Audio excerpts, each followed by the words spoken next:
The New York Times has gained access to confidential documents that disclose a proposal developed by an outside consulting firm that has a ridiculous and almost entirely implausible set of assumptions that are required for Saudi Arabia's LIV Golf to achieve financial success. Hello everyone, and welcome to another video. Today we'll be looking at LIV Golf confidential records suggesting more bad news. Yeah, you heard it right.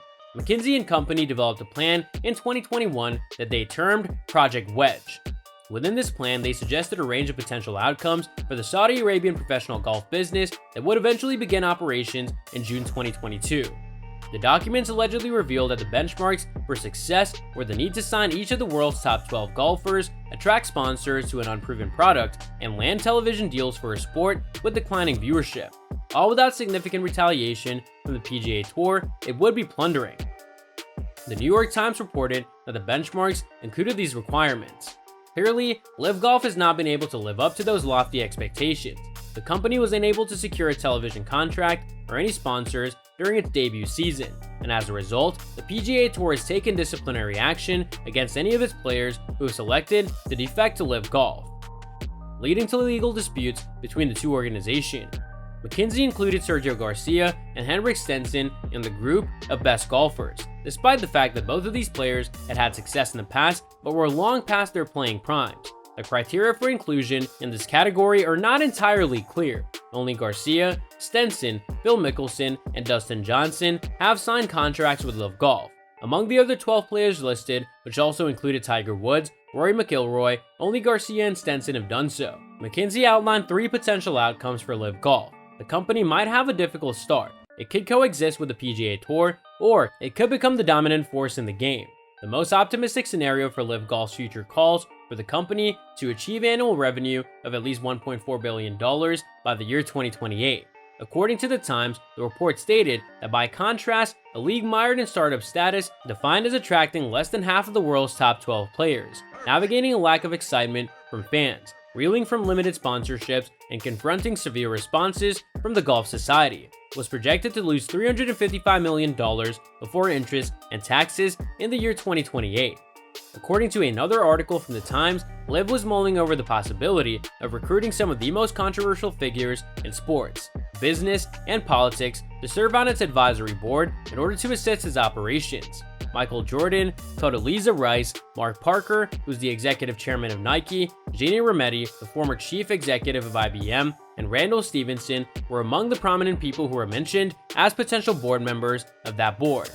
Former AT&T chairman and member of the PGA Tour Policy Board. However, 9 of the people mentioned by the Times as potential board members who were contacted by the newspaper stated that they were never approached with an invitation to join. The second season of LIV Golf will begin in 2023 and will consist of a 14-event schedule that'll award a total of $405 million in prize money. A recent article published in the New York Times on classified documents connected to LIV Golf model, developed by a consultancy firm, gave intriguing new insight on Saudi Arabia's efforts to establish a robust and successful breakaway league. The business strategy of LIV appears to an untrained eye to be about as sustainable as the strategic thinking that goes into an inflatable dartboard. Let's be honest here, anyone who's offering Pat Perez $10 million to sign the dotted line has to get off their golden horse already. The New York Times reached the conclusion that the benchmarks for success bordered on the fantastic. After conducting research on the documents in question, a new league would have to sign each of the world's top 12 golfers in order for it to be successful. Additionally, it would need to attract sponsors for an unproven product and make television deals for a sport that has declining viewership. All this would need to be done without significant retaliation from the PGA Tour. Despite the series' meteoric rise to prominence in 2022, it is pretty clear that LIV falls short on all the criteria laid out above.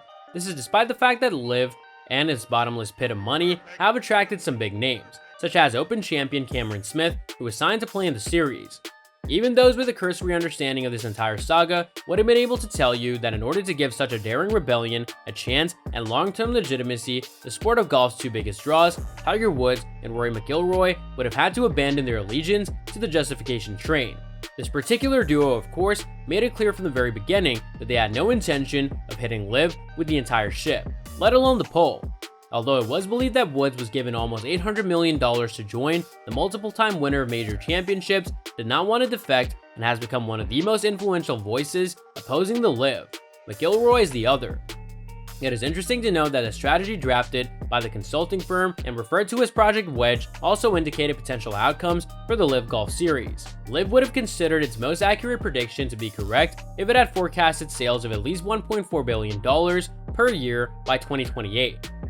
On the other hand, the mark represents the worst case scenario, which is the possibility that it would suffer a loss of $355 million in the same year. So that's all from today's video. If you enjoyed it, remember to leave a like, subscribe, and ring that bell icon so you never miss our upcoming videos. And don't forget to share your thoughts in the comments section below. Stay tuned, and we'll catch you in the next video.